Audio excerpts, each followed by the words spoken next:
A couple of times ago, we were up in Preston and visiting Anna, and she said, "Carl, those trees, you're an old lumberjack, and those trees by the front porch are just getting all overgrown. If you still got it in you, I want to see you get out there and trim those back." So I went out and I started looking for the axe out in the barn and in the shed, and I came back into the back porch and opened the door, looked in there, I couldn't see it, and I walked in the kitchen, Rochelle was there, and I said, "Rochelle, where's the old axe?" And we heard it in the living room, "I'm not home."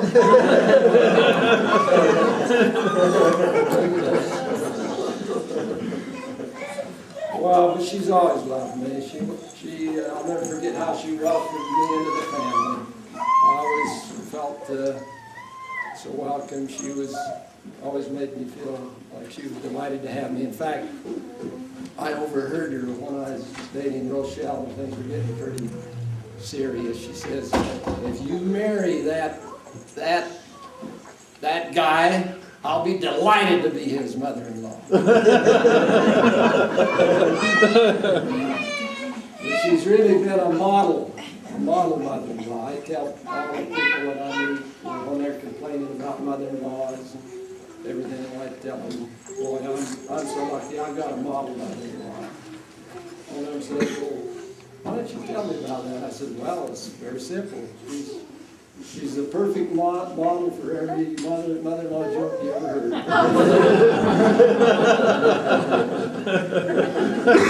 Okay. I got something else I'm going to come back and do.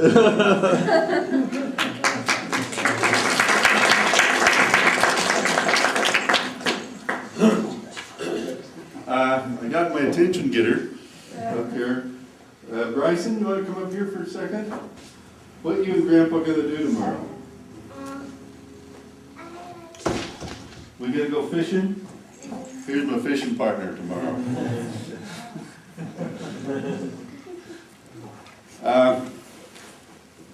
I guess I'm gonna have to give this one to Uncle Doug so I can get on the blackboard here a minute.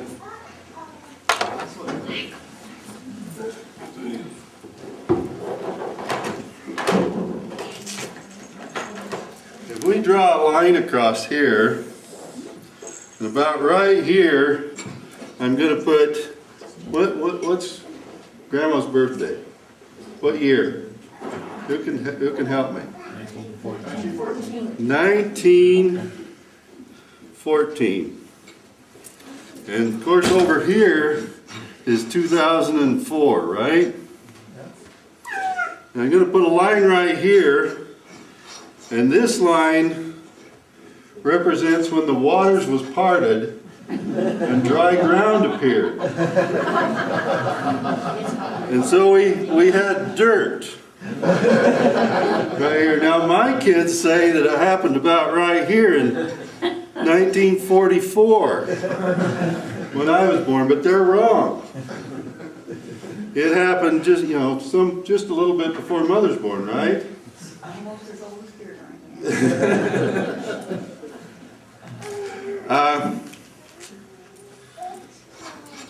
Well, the first question I've got, Dan, or second question, if I've already asked one, is that at Mother's 85th, I asked the question, what was her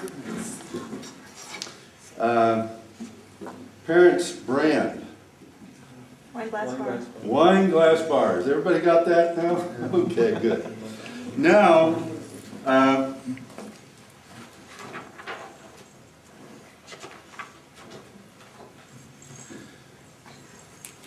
where was Grandma born? It's not a town, it's not a city, it's really not a village, is it? How would you describe it, and what's the name? Winder. Okay, and there's a nickname for it. Does anybody know the nickname for Winder? Janine? Poverty Flats. Poverty Flats. Okay, so did Poverty Flats have a post office? No post office. Maybe it'd be easier to say what it did have. What did Poverty Flats have? Sagebrush and rabbit. Sagebrush and rabbit. And not too many people, huh? That's school. Okay. When was the First World War over with? When? 1918? 1919? About that time? Oh, first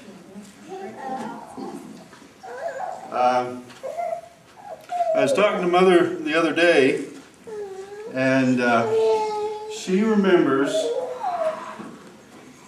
a celebration that the city, Preston had to celebrate the end of the First World War. What did they do, and what did they call it, Mother? Well, they gathered up everybody's old outhouse. And they put them on the city park over here. What's an outhouse? I'll show you if you come up home. And in the center of it, they had made it look like Kaiserbill, you know, a replica of him. The Kaiser, Germany? Yeah, and they called that the City of Berlin, and they burned it.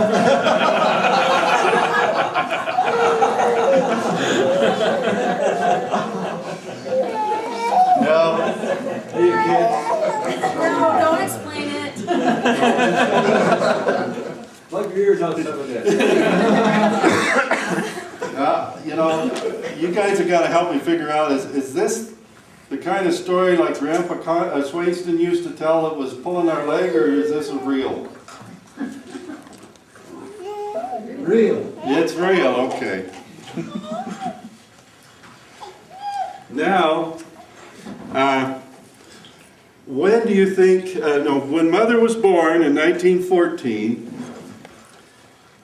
the family did not have a car, there was no electricity. What else didn't you have?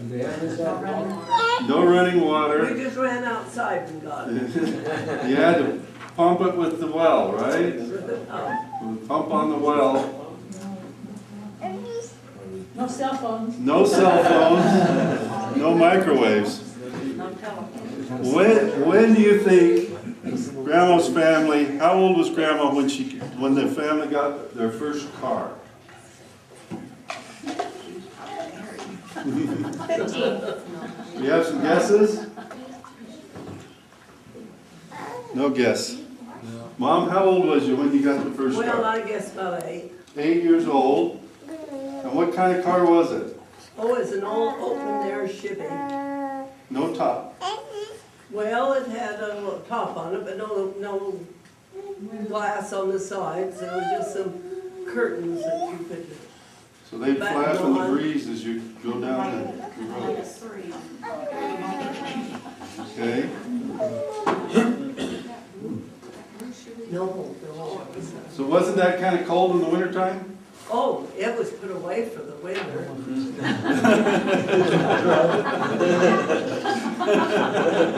of the horses I get in the winter. Back to horses in the wintertime, huh? Yep.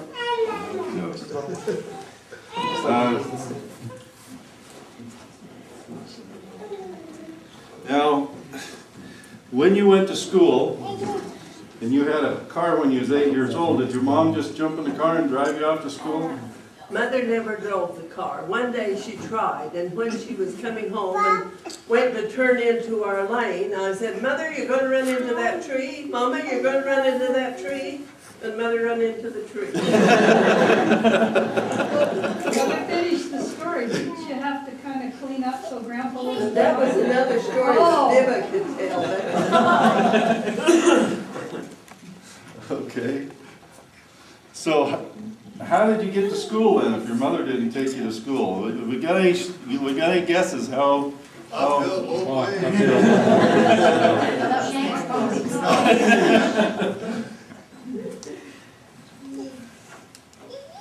Well, I guess we got two choices, walk or ride a horse, huh?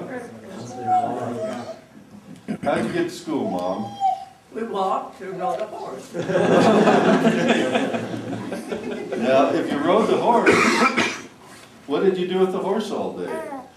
Well, my sister Harriet, who's 5 years older than me, was the one that took care of the horse. And she had a sack of hay over its neck, you know. Uh-huh. And that was for it to eat all day. And she tied it up to a post and fed it the hay. I was in the middle, and my sister Wilma was on the back of the horse.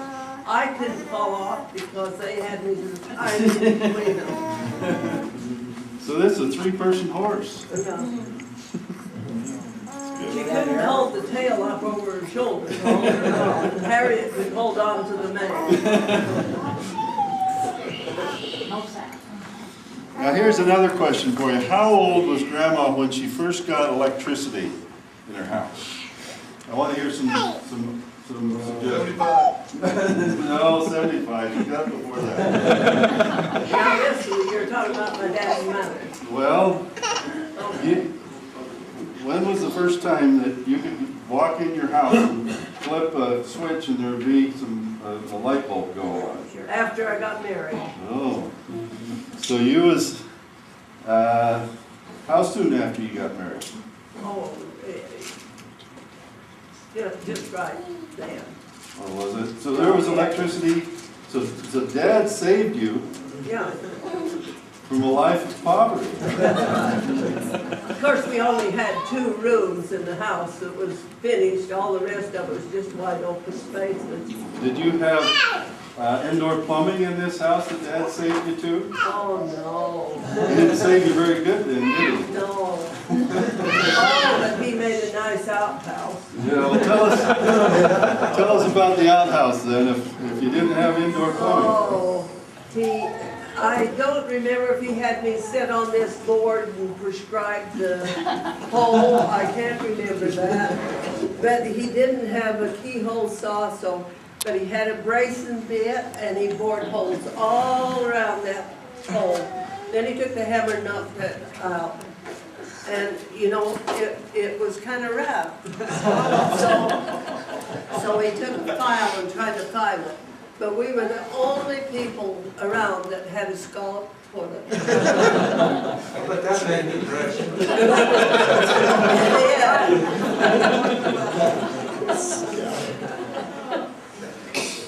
Does anybody know when Dad and Mom got married? What year did they get married? 1937. Yeah, 36. 1936. My name was born.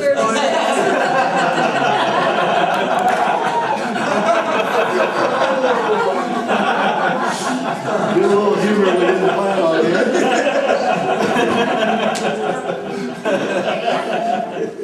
No, wasn't this towards the end of the Depression when you didn't have any money? That's right. What made you think that you ought to get married under those poor conditions? Oh, well, Paul had this cute little Plymouth car. Did he? Yeah, So the car was what sold you on it? yeah. Some things never change.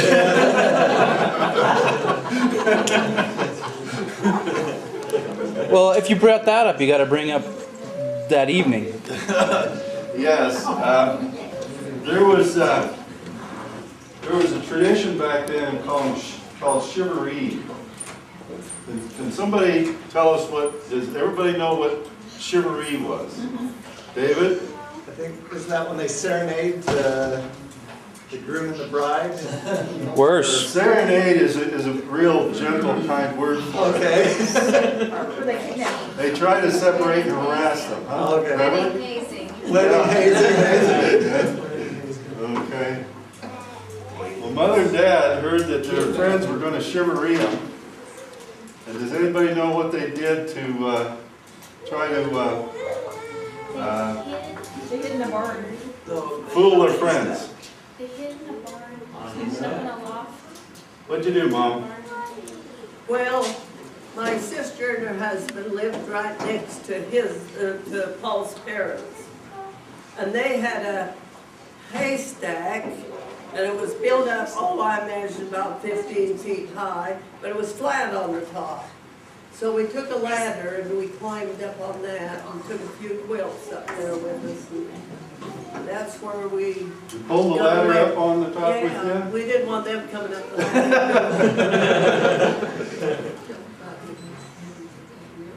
Oh, yeah, every once in a while he put the ladder down because he had to go take care of his irrigation water.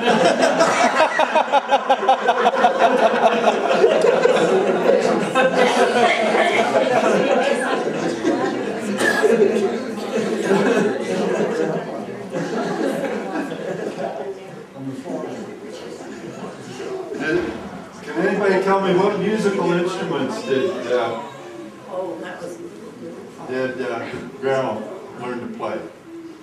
Janine? Guitar? Harmonica? Cymbal? Or was that just grandma? Piano? How'd you learn how to play the piano, Mom? well, I never learned very good. But mother, we took piano lessons from a lady. She'd come out through Winder and give all the kids piano lessons. And we had to come in from the farm, working on the farm, to come in and take our piano lessons. Put the pitchfork down. That's right, get off the hay rake and all that stuff. Okay. When did you learn the guitar, Mother? Oh, I was about 60 or about 65. You just taught yourself that, right? All I did was strum a little bit.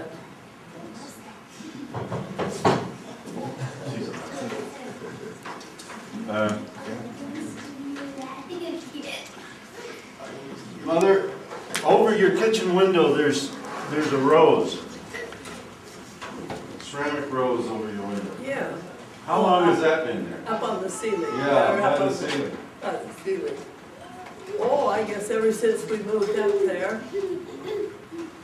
50 years ago. 50 years that rose has been over the kitchen sink. Who gave you that rose? Rochelle did, Okay. And you have an octagonal breadboard. yeah, It's well used. yeah. Good Janine, price.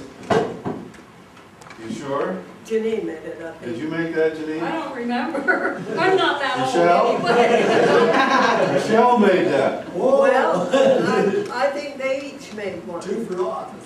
Well, the one that's there is was the one that you presented to your mother? I think so. I haven't seen it lately, but Now, how come Rochelle has two things of her handiwork that's proudly displayed, and there's nothing of mine there that I can think of? Oh, yes, he made me a purse. Oh, well, that's hid down in the basement. an ugly word. Yeah. She's Have you used that purse a lot? Yeah, and it never will wear out. Oh, I see, okay. All right, so I got a question. Grandma, who chose where the house went? Who built that house in It wasn't her. Paula Conti. Paul chose where it is I'm now. gonna ask him about that when I get there. But I'm not anxious to ask. So where did you want the house, Grandma? On A little further east and on the north side of the road. the other side. This one. Would have made a lot better building site. Well, that's, anybody else got any questions they want to ask? Grandma, anything that puzzled them or anything they want to know? Not. Does the Hills have some music? We can do music. I think so. David? We got some our Scots kids ready to go. We gotta go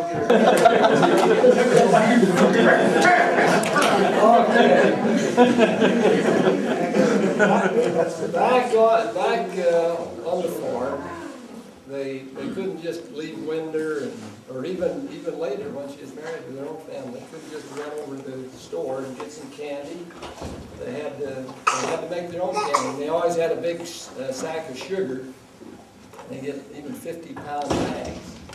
This is just a little 5-pounder here, but they get 50-pound bags of sugar and they'd can all their fruit and make candy.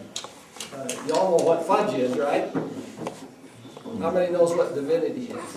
Great grandkids. Any of you kids know? That's a special candy they make. Taffy? What do you do when you make taffy? Pull it. Okay. Those are the candies they make.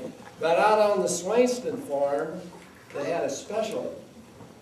And it was Swainston lemon drops. Anna has made some for us here. And we're gonna pass them around. All you kids, reach in with the sugar shack and get them.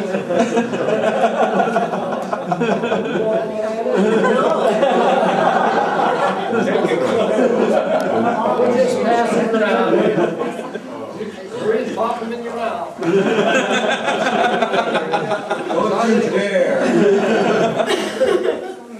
Because you're gonna have her tell a poem, won't you? Okay. Mom, do you want to do the poem? Grandpa, tell the You need story to wait on until the lemon drops. Laid along. Over 100 pound sugar sacks. Damn, wow. Okay, Anna, you're gonna tell how you made those first lemon drops. Can I say a few things before I say that? Yeah, you need to wait till the lemon drops. Would you like to sit down if you're in, or stand? Well, let's see. Okay.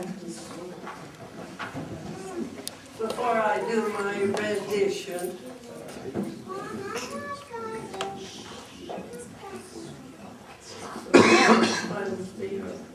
oh, I'm supposed to do this now? Would you like to? Yes,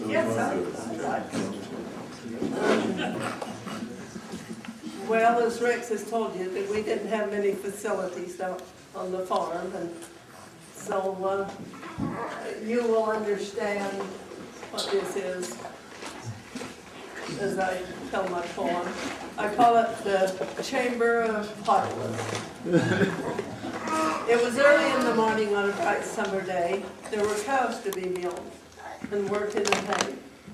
But I was sleeping upstairs in my bed. I had no thoughts of working, only dreams in my head. Suddenly the stair door opened and Mother called up to me. Anna, it's time to get up and bring the pot out, said she. Now the vessel she mentioned stood in the hall, and it was a comfort station from the large to the small. So I put on my blue bibs, my garb for the day, and started for the hall to get my job underway. The family-sized pot was full to the brim, but I tackled the job with somewhat of a vim. I started down the stairs with a spring in my step. There was work to be done, and I must show pep. But as I rounded the turn, oh mercy on me, I tripped and fell, and the pot's contents spilled free. Now it wasn't false pride or a haughty spirit that made me fall. It was that darn ragged cap on my overalls that caused the big sprawl. Mother heard the commotion and rushed to the door. Everything tumbled out on the clean kitchen floor. Mother stood there and now I'm forgetting Mother. And then her voice came with a quiver. Anna, this house will smell like an outhouse forever. She didn't ask about bruises she didn't ask about broken bones or bruises or cuts. She just said, you cleaned up this mess. And brother, that took guts. I mopped and I scrubbed. But as you might suppose, I couldn't make that house smell like a rose. Now beneath the stairs, now this is the one you're supposed to listen to.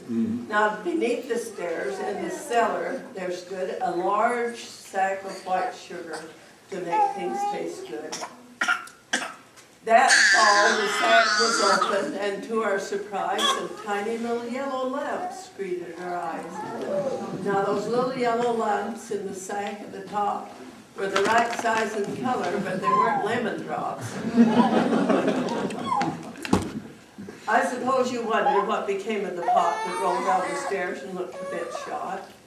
Well, it still stood in the hall for many a year to make it more pleasant for us folks that lived there. But in time, plumbing was installed in the house, and so the old pot was retired.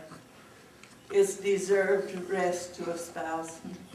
Years and years later, when the old home was sold, every nook and cranny was searched for treasures and gold. And there stood that treasure up on the shelf, standing there all alone, just resting itself. My sisters giggled and laughed and thought it great fun to give it to me, and so it was done. It didn't offend me. It should be mine, I thought. Somehow I had a natural affection for that old pot. Now it has a place of honor in my house of yesteryear. It is a prized possession. It is an heirloom to revere. Oh, it's rusty and old and battered, but it has a mystic charm, it's true. And now I'm so happy and proud and anxious to show this dear old pot to you. And if ever it is used as a planter, I would have one suggestion, please. Plant some flowers with a fragrance, perhaps some lovely sweet peas.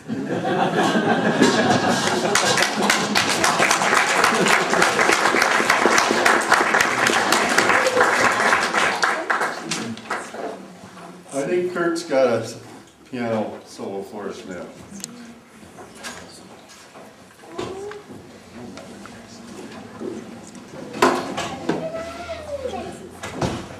Hey, try and count my fingers while I play this. Okay. 10.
Carl's got something for us now. Carl?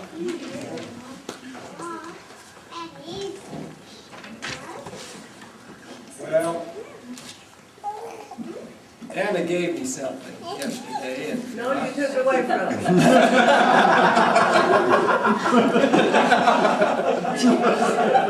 that's the line we had planned. Okay. Well, let's get to bowling. Can you guys guess what this is? I know where it's been.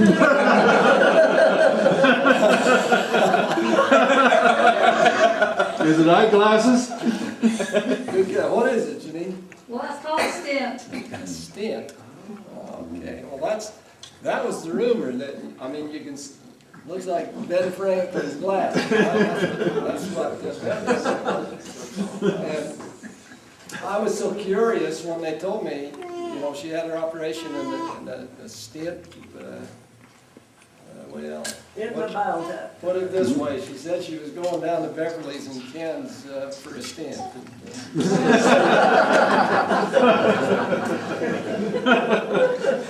But anyway, I was so curious that I couldn't believe this is what I was told it was. It didn't look possible that they put this in her bile duct. And then it proceeded to Find its way to well, daylight. she did a stint at Beverly's and Ken's. So I did some checking with the doctors and so forth. And I have to tell you this first. you probably, the fourth generation doesn't realize this, but the Condys, both Paul and Anna were so frugal that they wouldn't go anywhere unless they could kill 2 or 3 or 4 birds with one stone. I mean, a kid could have a leg broken and they wouldn't go unless the cows needed some syrup or something like that. There had to be more than one reason. And Anna had had such good health all her life, and the only problem she had was with her eyesight. But finally she had this problem with these stones. And so she figured out, as usual, that she could maybe kill 2 birds with one stone again. And so she tried to, yeah. I lost that one. Thanks, Janine. And so she talked to her eye doctor and also her, she had a couple of doctors in Cache Valley, an eye doctor and her stone doctor. And but then after the first attempt, when she had passed this little stent that didn't take care of the stone problem, they decided that they'd go to get the real big guns, a famous doctor down in Salt Lake that was a surgeon to perform this procedure. But she had her eye doctor. Her eye doctor told her that they had this new device that was very high tech that would help with her macular degeneration. It looked something like Ben Franklin's little spectacles. And so, you know, she talked to him, so he figured he would send these down and talk to the doctor down there, the surgeon. And then also the surgeon, or the doctor that was the other doctor here in Cache Valley, talked to her about a stent and said he had heard there was some new stent that would stay in place better than the prior one. And he hoped he would use that. And so she went down to Bev's and Ken's, and the time came to go into the hospital and have an operation. And this device came in the mail from Cache Valley, and you know, the eye doctor just thought he was the only one dealing, and he just wrote a little note, said, could you please fit these on Anna and install them and let her try these while she's there with health work she's having done. And so the doctor read it and saw that it was a Cache Valley person, and he had left his fax, so he faxed back and says, well now, how do, and he thought this was just a new kind of stent, and he says, well, where do I install this? How do I, and the doctor up here in Cache Valley faxed back and says, oh, just install them a little above the cheeks.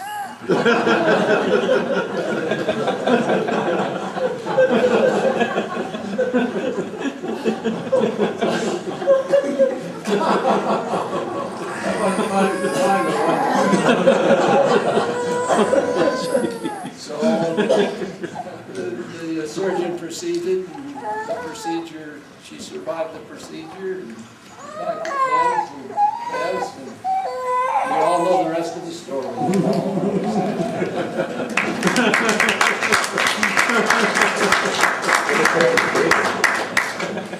Now I have to say this before I sit down. I roasted her. That was hard for me to do. Oh, yeah. What'd you get to wear on her face? But I really have to say this. Anna has been the most wonderful mother. I know I speak for Dennis and what a wonderful she was with me, and she couldn't get close to me. You know, I love her so much. She's never caused me anything but just pleasure and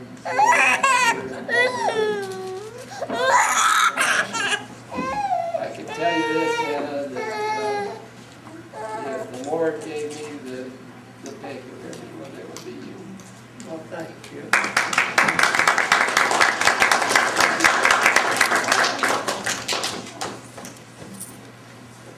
Does anybody else have anything they want to say? Janine or Rochelle or Beverly? Anything you want to say before we give the floor over to Mother? so she can have her revenge? Well, Janine? I think my kids wanted to ask her how many frogs fit in a tub. Depends on how many grandkids are in there too. A lot. Would you want me? Yeah. There you go, Mom. Okay, fine. It's good I can't see you. Good I can't see you because I won't know when you're frowning at me. But I thought maybe this needed to be analyzed a little bit. But I'm overwhelmed at this party. It's been great. But before I speak, I'd like to say a few words.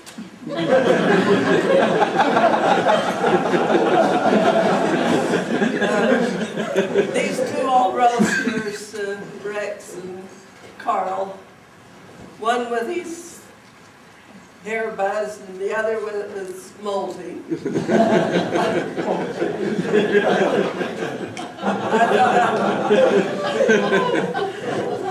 I thought they've done a real good job. It wasn't rare, it wasn't medium rare, but I thought it was well done.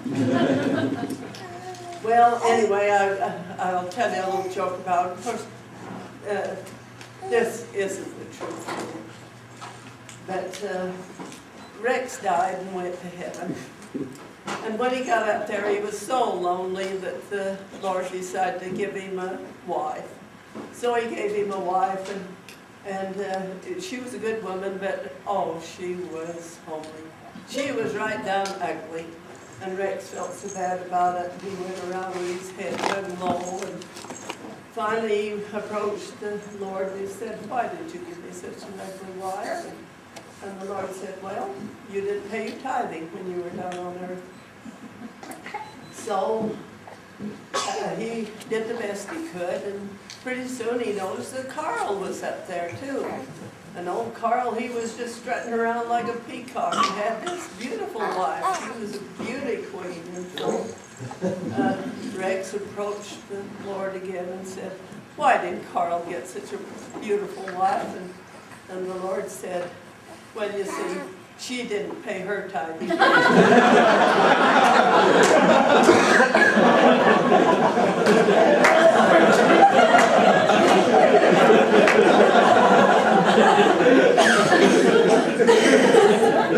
Well, you know, does everybody remember Jack Benny? Well, you know, he was kind of Scotch, wasn't he? Well, I'm going to tell this on Carl Jack Benny. You know, his car will not pass up a yard sale. And one day he was going past and stopped, and here was this beautiful little piece of glass. So he looked at it and it said 15 on it, and so he said, "Would you take 10? And they said, "Well, yes." So here he whips out a $20 bill and gives to them, and they said, "Well, wait a minute, we've got to go get some change." And they went, and when they came back, they counted out $19.90. He chewed them down from 15 cents to a dime.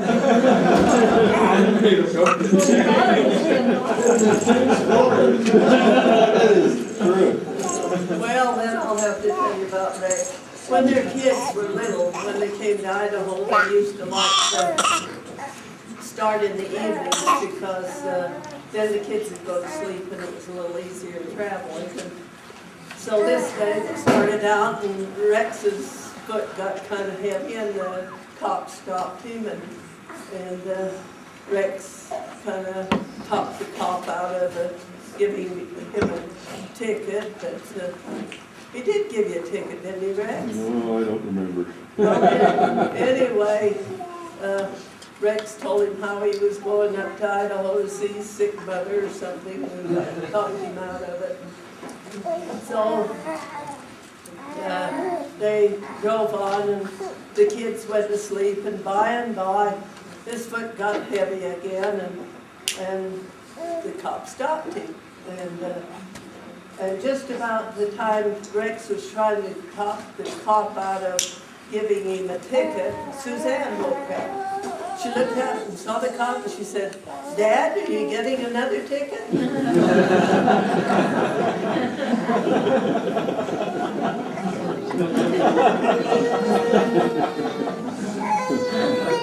Well, Carl's told you a little bit about my operation, and I'm sure you're all real anxious to hear all about it, but in the interest of time, we'll just say that I did make it. I want to thank Janine and Dennis for all the time they spent. I couldn't have picked a worse time than I did.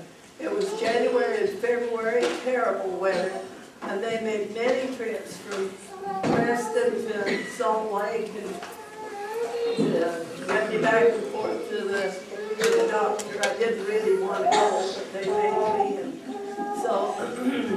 so I appreciate that, Dennis and Janine. One night they said they couldn't even hardly see a car's plate that hit them in the such a blizzard. And then Ken and Beverly, they took me in, they made their exercise room into a rehab place. And they were so good to me. And Ken's a good cook. If Beverly wasn't there, he saw that I had everything that I needed. And they were real good to me, and I really appreciate that. Encourage to pop in every once in a while and say, "I love you, Grandma. Is there anything I can do for you?" Not like that. And then there was Maureen. She took care of my house and saw that everything was going well there. But by the way, I might tell you that Maureen and I are the only two left in our generation of the Conde family, and we're only the outlaws. And then Bill and LeVar, they come to see me and cheer me on, and so I just about made it to the pearly gates, they said, but I missed them by a little bit. I'm glad I'm here today.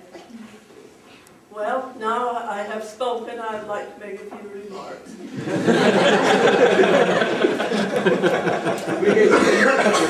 Now, if anybody gets through listening before I get through talking, you may stand up and remain standing until I get through. I'd like to thank you all for coming. I know it's been a long ways for all of you to come, but I appreciate it. And I'm glad I was able to stand here today instead of being in a box.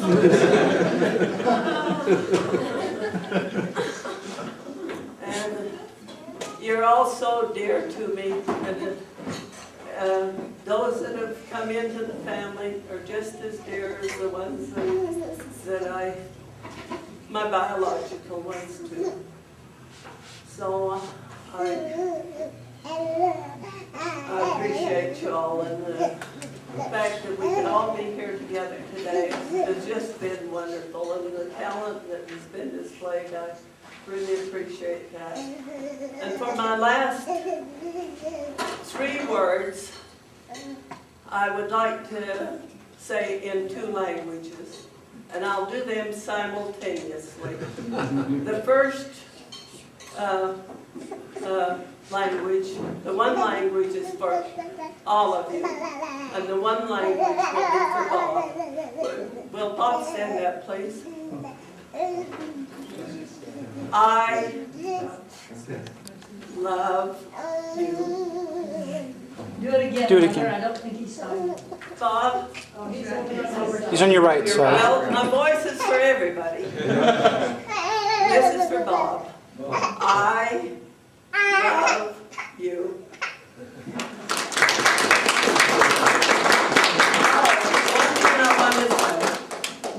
I'm sorry. Maybe I won't get through all day. It was Zoe's birthday yesterday, and I want to wish Zoe a happy birthday. And she's going to be baptized next week. And I wish I could promise Zoe that she would have strength in her legs when she comes up from the water baptism. But I can promise her that if she keeps the principles of the gospel, that she will have strength all the days of her life. And that the rest of us will really, I forgot the word I was going to say. She will be an inspiration to all of us.